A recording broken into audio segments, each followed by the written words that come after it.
Begin your day with the great taste of Blackout Coffee. Family-owned premium coffee, fresh roasted and shipped out within 48 hours of roasting. Go to blackoutcoffee.com, promo code PDB, for 20% off your first-time purchase.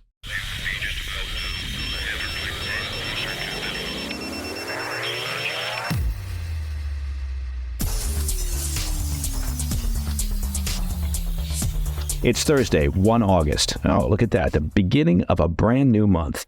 Welcome to the PDB Afternoon Bulletin. I'm Mike Baker, your eyes and ears on the world stage.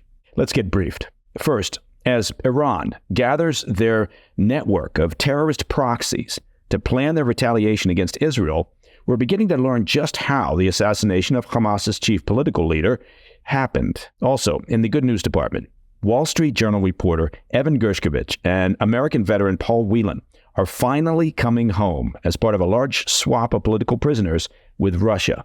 But first, our afternoon spotlight.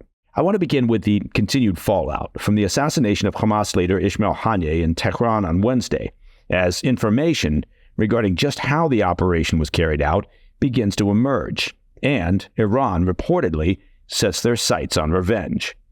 Now, top Iranian officials are gathering their assorted heads of their terrorist proxies throughout the region for an emergency meeting in Tehran on Thursday, or what from an operational perspective could be called an opportunity, where they will reportedly plan their retaliation against Israel.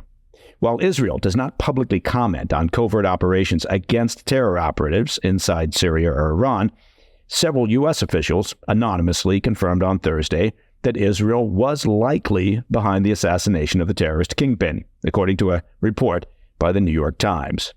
Officials for Hamas and the Islamic Jihad in Gaza, Hezbollah in Lebanon, the Houthis in Yemen, and assorted militant groups from Iraq are all expected to be in attendance for the Evil League of Evil emergency planning session, and will be joined by Iranian Supreme Leader Ayatollah Ali Khamenei and senior officials from the country's Islamic Revolutionary Guard Corps, the IRGC. Well, things that make you go, A senior Iranian official, speaking anonymously to Reuters, said, quote, Iran and the resistance members will conduct a thorough assessment after the meeting in Tehran to find the best and most effective way to retaliate against the Zionist regime, end quote. Now, the gathering comes after the New York Times reported Wednesday that Ayatollah Khamenei ordered Iran to strike Israel directly in retaliation during an emergency meeting of Iran's Supreme National Security Council. Any direct attack on Israel would, obviously, significantly inflame the already tense regional climate and risk triggering a wider war. As we await the Iranian response, we're learning new details regarding how the assassination was pulled off inside a supposedly secure compound in Iran's capital city. As a reminder, the multi-billionaire Hamas leader was in Tehran for the inauguration of new Iranian President Masoud Pezeshkian, who was sworn in Tuesday to chants of death to America and death to Israel. Haniyeh, who lived luxuriously from exile in Qatar, attended alongside fellow terrorist leaders from around the region and was photographed hugging the new president. He would later return to a government guest house in an upscale section of Tehran that he frequently used when visiting the country. That is also where he would meet his demise.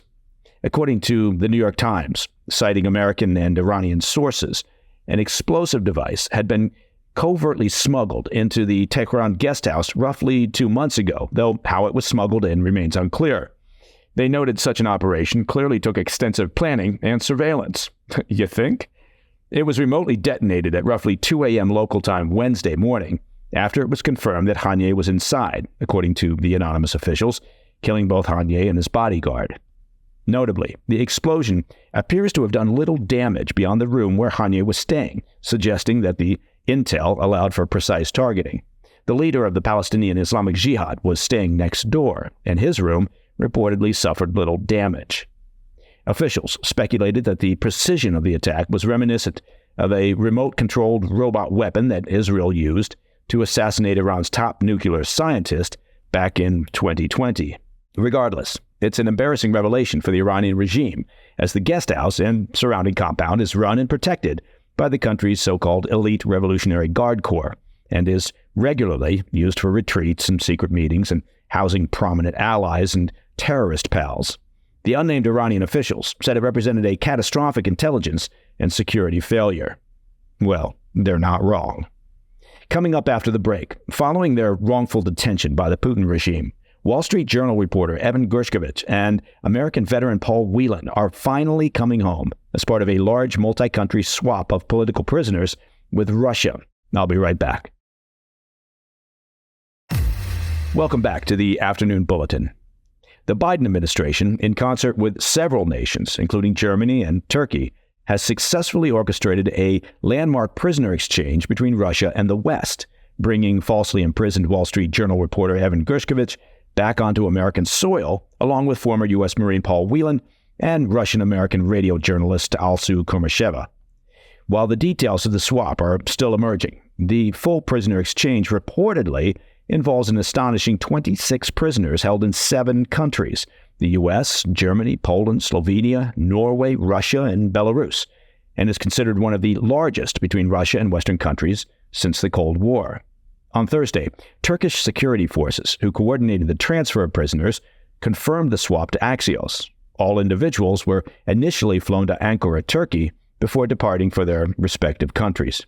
Gershkovich, the first American journalist to stand trial in Russia since the Cold War, was arrested back in March 2023 while on a reporting trip to Yekaterinburg in the Ural Mountains, about 900 miles from Moscow. Accused of espionage, the Biden administration quickly declared him, quote, wrongfully detained.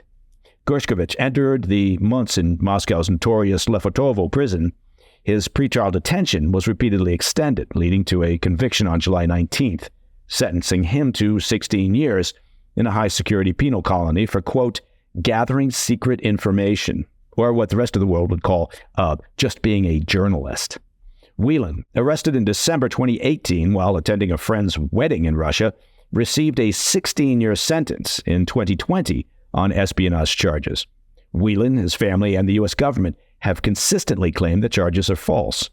Now, Putin has essentially developed a cottage industry for what is referred to as hostage diplomacy, grabbing and imprisoning American citizens to be used as leverage and trade bait in exchange for Russians imprisoned in the U.S. or elsewhere for espionage or other crimes. Also, Kurmasheva, the dual American and Russian citizen, was detained in June 2023 on charges of spreading false information about the Russian army. In July, speaking at the Aspen Security Forum in Colorado, National Security Advisor Jake Sullivan said the Biden administration was, quote, determined to make a deal happen for Americans in Russia. The last notable prisoner swap between the U.S. and Russia was in December of 2022, involving basketball player Brittany Griner and Russian arms dealer Victor Bout. Griner's harsh 9-year sentence for cannabis possession was widely seen as an attempt by Russia to use her as a political pawn, much like Gershkovich and Whelan. And that, my friends, is the PDB Afternoon Bulletin for Thursday, 1 August. If you have any questions or comments, please reach out to me at pdb@thefirsttv.com. To listen to the show ad-free, become a premium member of the President's Daily Brief by visiting pdbpremium.com. Could not be simpler.